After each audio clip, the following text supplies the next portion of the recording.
Биздин каналга катталып, видеого лайк басып, жаңылыктар менен өз убагында кабардар болуп туруңуздар.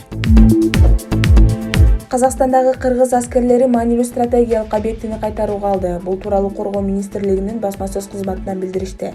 Маалыматка ылайык, Казакстанда жөнөтүлгөн тынчтык орнотуучу кыргыз аскерлери Алматы шаарынын ЖЭП-2 маанилүү стратегиялык объектисин кайтарышууда.